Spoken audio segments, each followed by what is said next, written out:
అంగం పూర్తిగా వెళ్ళే పొజిషను ఫిమేల్ టాప్. ఫిమేల్ టాప్లో అమ్మాయి పూర్తిగా తనకున్నటువంటి శరీరాన్ని ఏ భంగిమలో పెడితే ఆమెకి ఎక్కువ తృప్తి ఉంటుందో అది చేస్తారు. ఇకపోతే ఒక్కో అమ్మాయికి ఒక్కొక్క రకమైనటువంటి పొజిషన్ ఇష్టం ఉండొచ్చు. అందరికీ ఒక రూల్ లేదు, ఈ పొజిషన్లో చేస్తేనే ఈ అమ్మాయిలందరూ తృప్తి పడతారు అనుకోవడం పొరపాటు. ఫర్ ఎగ్జాంపుల్, ఒక అమ్మాయికి పెద్ద హిప్స్ ఉన్నాయనుకోండి, ఎత్తుగా, వీడికి ఇంత చిన్న పెన్స్. మన తెలుగు రాష్ట్రాలలో పెనిల్ లెంత్ ఎక్కువ ఉండదు, 9-10 సెంటీమీటర్ల కన్నా ఎక్కువ ఉండదు యావరేజ్. సో వీడికి డాగీ పొజిషన్లో చేసినప్పుడు అది లోపలికి వెళ్ళడానికి చాలా ఇబ్బంది పడాల్సి వస్తుంది. తర్వాత అమ్మాయి కూడా స్పెషల్గా ఆ డాగీ పొజిషన్లో కోసమని తన చెస్ట్ను మ్యాట్రస్కు తగిలేట్టుగా వంగాలి, నడుమును ఎత్తాలి.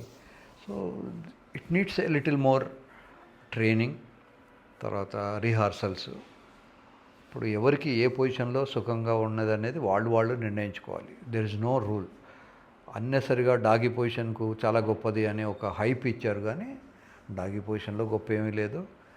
అట్లాగే మిషనరీ పొజిషన్ తక్కువేమీ కాదు. Majority of the people missionary చేస్తారు. బట్ నా అడ్వైజ్ ఏంటంటే female top is the best. Female top కేరళలో ట్రెడిషనల్లీ కామన్ అట. అక్కడ బెడ్రూమ్లో ఒక తాడు వేలాడుతూ ఉంటుంది, అమ్మాయి ఆ తాడు సాయంతో పట్టుకొని ఆమె థర్స్ట్ ఇస్తుంటుందట. So female top is the best position.